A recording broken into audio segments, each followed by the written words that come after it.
Have you ever noticed that? Your bank card is always being charged a little bit for some reason, a penny or a few cents. Most people don't care, but a bank with tens or even hundreds of millions of customers, every month, that amount is deducted. That's a horrible amount. But one bank teller took advantage of this penny and made tens of millions from it. This is a story based on a true event. His name was Iman and he was an ordinary bank teller. On this very day, he noticed that every once in a while the bank, in the name of various service charges, a few cents of the customer's balance was deducted. A total of nearly 10 million customers. That's a lot of money. So he had a whim. The client wouldn't notice anyway. If he took advantage of the opportunity to take an extra penny, then for one day, he would have 100,000 in his pocket. With this in mind, Iman set out to make a fortune. First, he wrote a computer virus, disguised as a job message. He attached it to an email and sent it to his superiors. They didn't care. He clicked on the email and let his guard down. So Iman took control of his computer. He was even able to monitor the person's every move through the supervisor's computer. Iman spread the virus to every computer in the bank. The machine in the network center would try to reboot after a blue screen. That's when she needed to enter the password. Once Iman had the password, he'll be able to access the bank servers and take control of all the customers' data. And watch as he deducts a penny from each of the 9.5 million customers' bills, all of them marked as service charges. That's $95,000. But the $95,000 has to be taken out. Iman certainly can't use his own account to receive it. It would be too risky. So Iman used a bank account that hadn't been active for 10 years and managed to transfer the money there. But the next moment, there was a sharp knock at the door. Just 2 days ago, Iman had been a quiet clerk, although he was skilled, but because he didn't have a degree, Iman had to work as a teller earning $2,000 a month. In contrast,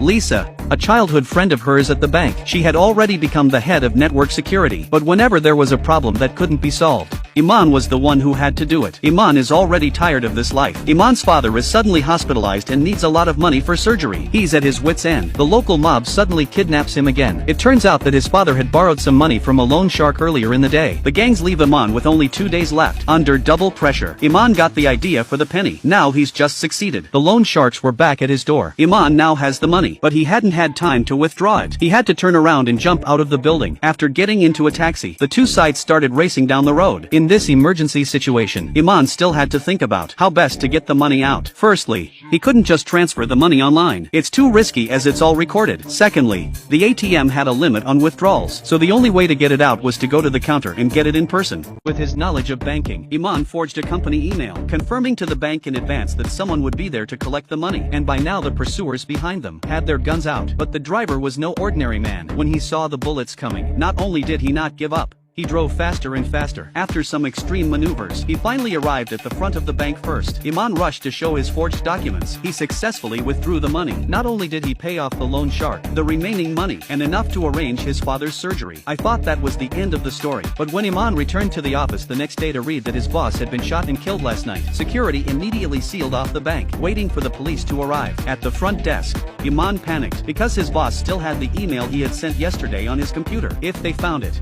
the virus would be exposed. So he had to delete the virus from the server before the police found it. But the problem was, he didn't even have access to the server room. Just thinking about it, Iman was so nervous he threw up in the toilet. And that's when one of the network staff had diarrhea. In his haste, he left his mobile phone on the sink. In a flash, Iman had an idea. He ripped off the tempered film of his phone. A fingerprint was clearly visible, and this was the key to the server room.